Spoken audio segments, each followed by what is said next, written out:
ከአምላካችን ከሰራዊት ጌታ ከእግዚአብሔር ቃል ሁለተኛ ነገሥት ምዕራፍ 2 ከቁጥር 19 ጀምሬ የጌታ ቃል አነባለሁ። የእግዚአብሔር ቃል እንዲህ ይላል።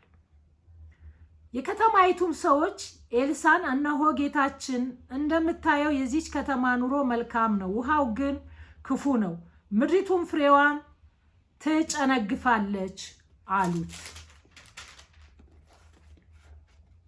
እርሱም አንዲት ማሰሮ አምጡልኝ፣ ጨውም ጨምሩባት አለ። ያንንም አመጡለት። ውሃውንም ወዳለበት ምንጭ ወጥቶ ጨው ጣለበትና እግዚአብሔር እንዲህ ይለኛል፣ ይህ ውሃ ፈውሼዋለሁ፣ ከዚህ በኋላ ሞትና ጭንገፋ አይሆንም አለ። ኤልሳም እንደተናገረው ነገር ውሃው እስከ ዛሬ ድረስ ተፈውሷል። ከዚያች ወደ ቤተል ወጣ። በመንገዱም ሲወጣ ብላቴኖች ከከተማይቱ ወጥተው እያለ ይቀጥላል። እኔ ልናገር የፈለኩት ስለዚህ በኢያሪኮ ላይ ያለችዋን ወንዝ ወይም ውሃ ምንጭ ነው።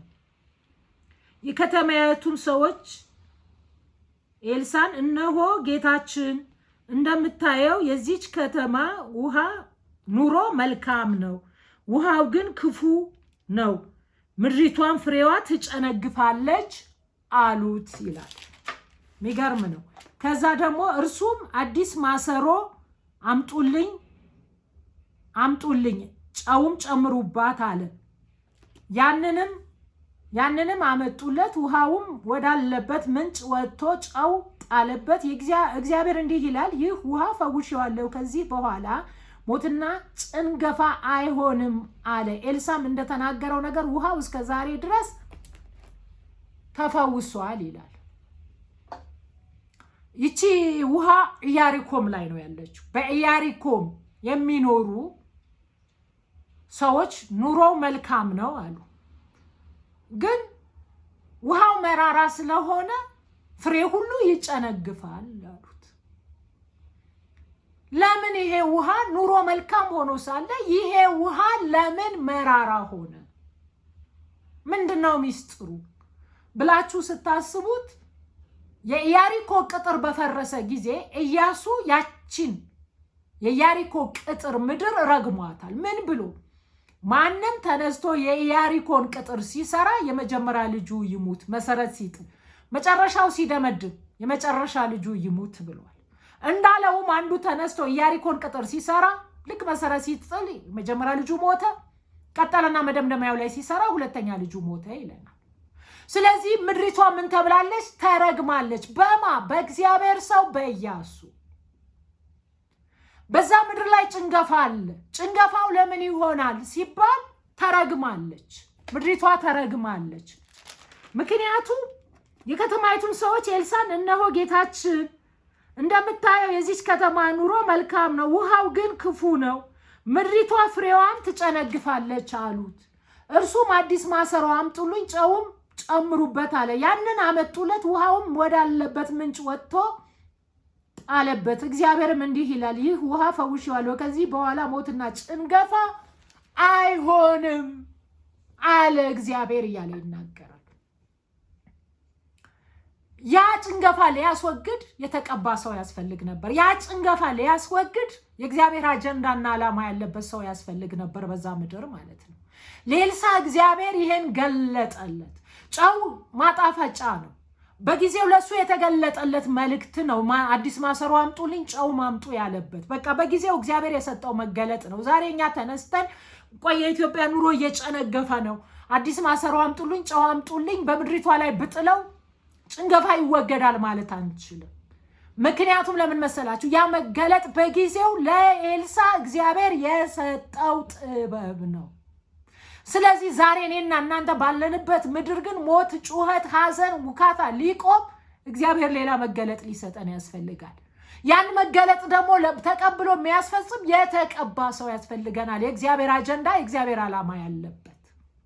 ኢያሱ ነው የረገመው ይሄ ሀገር ኢያሪኮም ኢያሱ ነው የረገመው። የኢያሪኮን በኢያሱ የወጣውን እርግማን ለመሻር ግን የተቀባ የእግዚአብሔር ሰው ያስፈልጋል። ያ እግዚአብሔር ሰው ኤልሳ በዘመኑ መጣ። የኤልያስን 2 እጥፍ መንፈስ ወርዶበታል። ያንን ጭንገፋ ያንን ሞት ከዛ ምድር ማስቆም ይቻላል። ክብር ለእግዚአብሔር ይሁን። ዛሬም ወገኖቼ በኢትዮጵያ ምድር ላይ ጭንገፋን ለማስቆም ሞትን ለማስቆም የተቀባ ሰው ያስፈልጋል።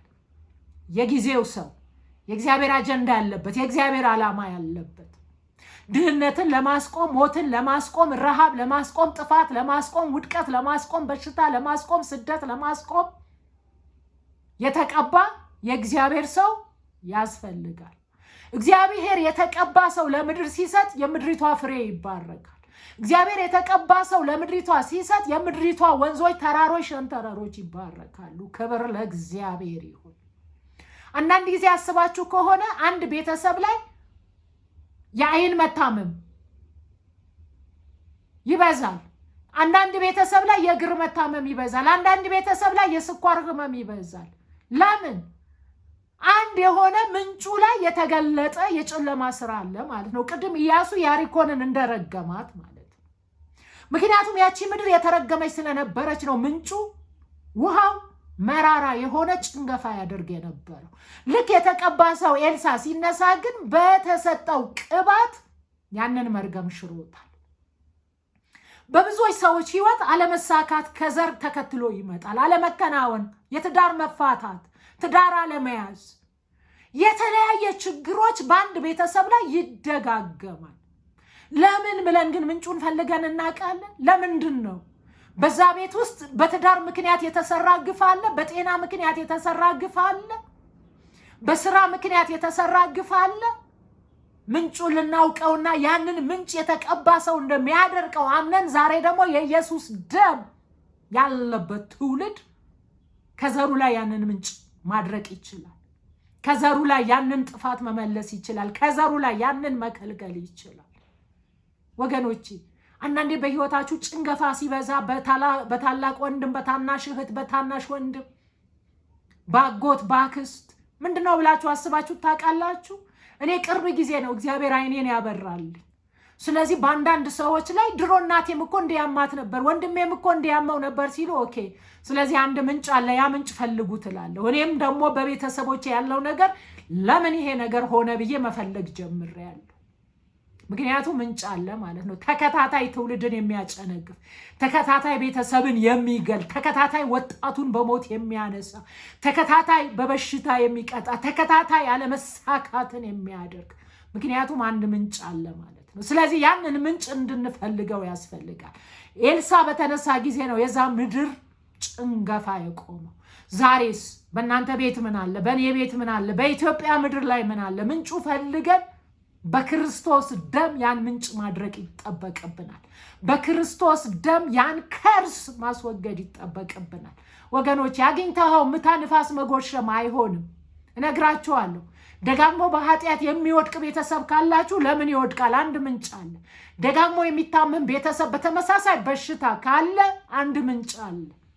ወይ እግር፣ ወይ አይን፣ ወይ እጅ፣ ተመሳሳይ ነገር ማለት ነው። ተመሳሳይ አለመሳካት አለመከናወን ካለ አንድ ምንጭ አለ ማለት ነው። ተመሳሳይ ቤተሰቦቻችሁ ትዳር የሚያፈርሱ ከሆነ አንድ ምንጭ አለ ማለት ነው። ተመሳሳይ የትምህርት ውጤት ችግር ካለ በቃ አንድ ምንጭ አለ ማለት ነው። ያንን ምንጭ ፈልገን በክርስቶስ ኢየሱስ ያ ምንጭ ልናደርቀው ይገባል። ያ እውነት ያ መርገም ልክ ኤልሳ ወደዛ ምድር መጥቶ እነዛ ሰዎች መጥተው የከተማው ኑሮ መልካም ነው እንደምታየው አሉት፣ ግን ውሃው መራራ ነው፣ ፍሬ ሁሉ ይጨነግፋል ነው ያሉት። ወገኖቼ መልካም አየር ተሰጥቶን፣ መልካም ኑሮ ተሰጥቶን፣ ሰላም ተሰጥቶን ነገሮች የሚበላሹ ከሆነ አንድ የሆነ ምንጭ አለ ማለት ነው። እየታታርን እየጣርን እየሰራን በህይወታችን ደጋግሞ እንቅፋት የሚገጥመን ከሆነ እኔና እናንተ ያላየነው ምንጭ በክርስቶስ ደም ሊሻር የተገባው ነገር አለ ማለት ነው። ስለዚህ የዘራችን፣ የምድራችን፣ የሀገራችን፣ የትውልዳችን ጉዳይ አጥርተን ልናይ ይጠበቅብናል። ከዛ በኋላ የኢየሱስ ደም ይዘን ነገሩ ከደረስንበት ካወቅንበት በኋላ የኢየሱስ ደም ይዘን በእግዚአብሔር ፊት ልንቆም ይገባል። ልንጾም፣ ልንጸልይ፣ በደሙ ያን ነገር ልንሽረው ይገባል። ኤልሳ ማሰሮ አምጡልኝ ብሏል። እኔና እናንተ በዘራችን ላይ ያለው ጭንገፋ ማሰሮና ጨው ይዘን ልንሄድ አይጠበቅብንም። ይህ ዘመን የክርስቶስ ደም አለ። የኢየሱስ ደም ይዘን በጾም በጸሎት ግን ያን ምንጭ እንዲያደርቅልን መጸለይ አለብን። ያን ምንጭ መሻር አለብን። ክብር ለአምላካችን ለእግዚአብሔር ይሁን። ምን አለ ዘራችሁ ላይ? ምን አለ ትውልዳችሁ ላይ? ምን አለ ምድሪቷ ላይ? ምን አለ እኔ ላይ? ለምንድነው ብዙዎች የማይሳካላቸው? ለምንድነው ብዙዎች የማይከናውንላቸው? ለምንድነው ብዙዎች ወደ ህልማቸው ወደ ራያቸው የማይደርሱት? ስለዚህ አንድ ከርስ አለ ማለት ነው፣ ያልታየ ያልታወቀ። ለምን የሚለው ጥያቄ እንድትጠይቁ በዚህ አጋጣሚ ይፈልጋለሁ። ምንድነው ይሄ ነገር ደግሞ ደጋግሞ በኔ ዘር ላይ የሚሆነው? ምንድነው ይሄ ነገር ደጋግሞ በኔ ትውልድ ላይ የሚደገመው ብለን ልናቆምና ልንረዳ ልናስተውል ይገባል። ከዛስ ነገሩ ላይ ስንደርስበት የኢየሱስ ደም ይዘን በጾም በጸሎት ያ ነገር ልንሽረው ይገባል። ዛሬ አዲስ ማሰሮ አዲስ ጨው አያስፈልገንም። የኢየሱስ ደም ነው የሚያስፈልገን። ሃሌሉያ!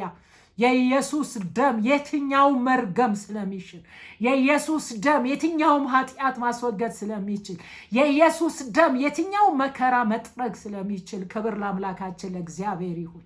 ስለዚህ በኢየሱስ ክርስቶስ ደም የትኛውም ነገር እንድናስወግድ እግዚአብሔር ይርዳል።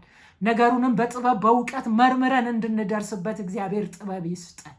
ኤልሳ የዛ ከተማን ጭንገፋ እንዳስወገደ ዛሬ እኔና እናንተ በኢየሱስ ክርስቶስ ደም የምድራችን የሀገራችን የትውልዳችን ጭንገፋ ማቆም አቅም ይሁንልን። ደሙ ኃይል አለው። የኢየሱስ ደም ስልጣን አለው። የኢየሱስ ደም ጉልበት አለው። ሃሌሉያ!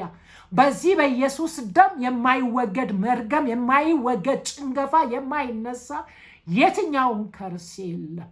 ስለዚህ ደሙን ይዘን በደሙ ጥናት በክርስቶስ ኢየሱስን በመጾም በመጸለይ በቤተሰባችን፣ በህይወታችን፣ በትዳር፣ በኑሮ፣ በጤንነት፣ በኢኮኖሚ፣ በምድሪቷ ያለ ውድቀት ሁሉ እንሽራለን። ክብር ለኢየሱስ ይሁን።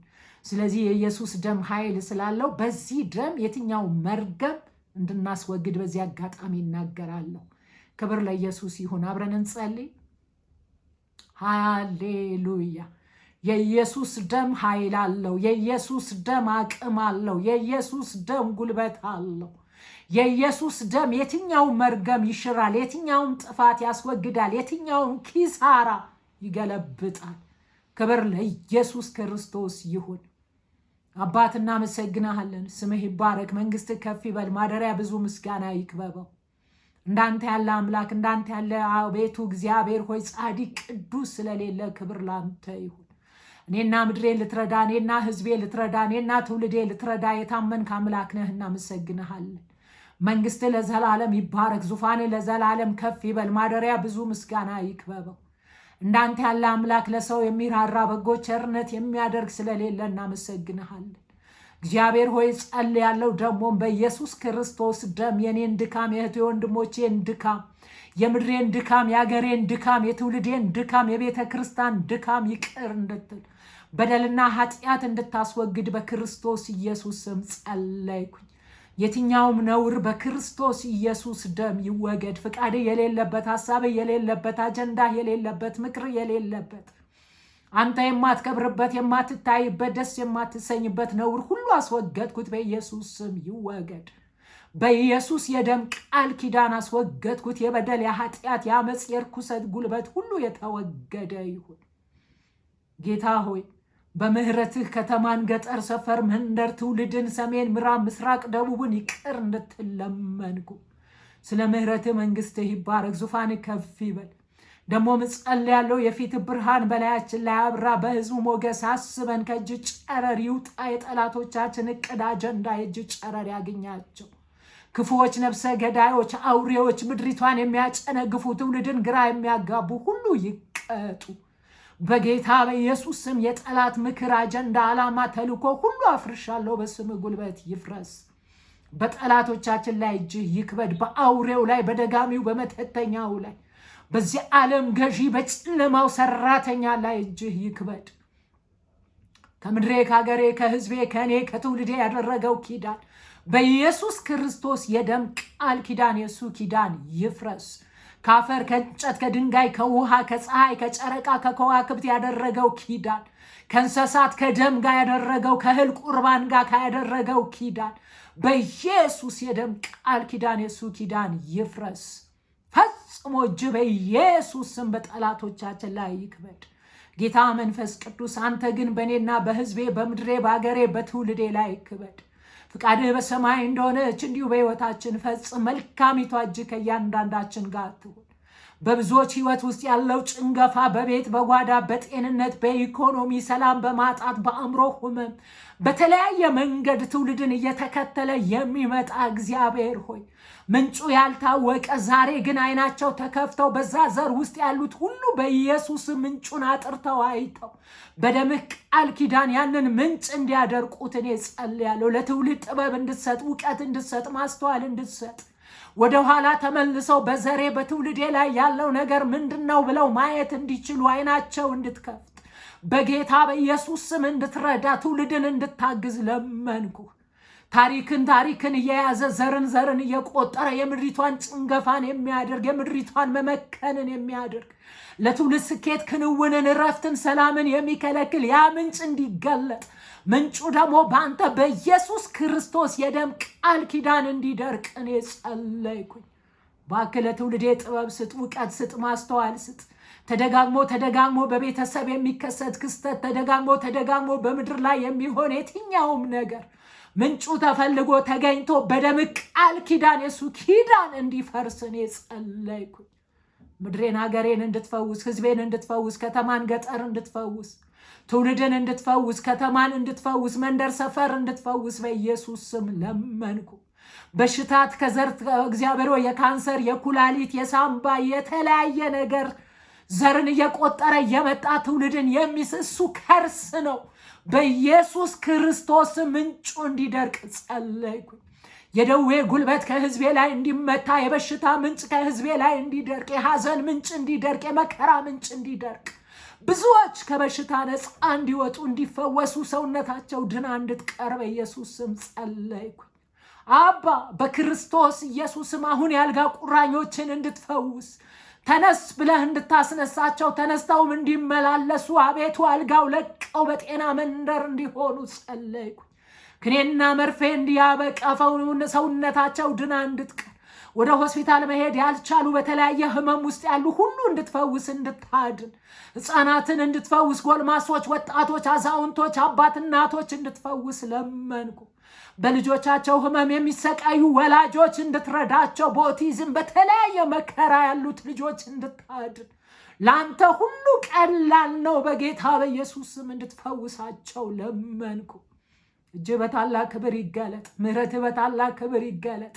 ፈውስ በምድሬ ስፋት ርዝመት፣ መዳን በኢትዮጵያ ምድር ስፋት ርዝመት ይሁን። ደግሞም የጦርነት ወሬ ይሻር። በኤርትራ ላይ፣ በእስራኤል ላይ፣ በዓለም ዙሪያ ላይ እጅህ ይገለጥ። በክርስቶስ ኢየሱስም ወንድም ወንድሙን አይውጋ፣ መታረቅ መስማማት እንዲሆን በክርስቶስ ኢየሱስም የሚረዳው እጅህ ጣልቃ እንዲገባ እኔ ጸለይኩኝ። በአሰብ ጉዳይ ላይ አንተ ጣልቃ እንድትገባ በክርስቶስ ኢየሱስም ጦርነት ሳይሆን ነገሩ በሰላም በእርቅ በመደራደር እንዲሆን እኔ በኢየሱስ ስም ጸለይኩኝ። ከፊት ባለው ምርጫ እጅህ እንድትገለጥ አቤቱ አንተ ያየህልን እንድናይ የመረጥክልን እንድንመርጥ ፍቃድ ሐሳብህ ያለበት የሾምከው አክብረን እንድንሾም በኢየሱስ ስም እንድትረዳን ለመንኩ። እጅህ በምድሬ ስፋት ርዝመት ትገለጥ። የወደቁ ይነሱ፣ ያዘኑ ይጽናኑ፣ ያለቀሱባቸው ይታበስ። የተራቡ እንጀራ ይሰጣቸው፣ የታረዙ መጠለያን ያግኙ፣ ግራ የተጋቡ መፍትሄን ያግኙ። እባክህ ሰላም ያጡ የሰላም አምላክ ነህ። ሰላም ለነሱ ይሁን። መልካሚቷ እጅ ትገለጥ። ፍቃድህ በሰማይ እንደሆነች እንዲሁ በምድሬ በአገሬ በሕዝቤ በኢትዮጵያ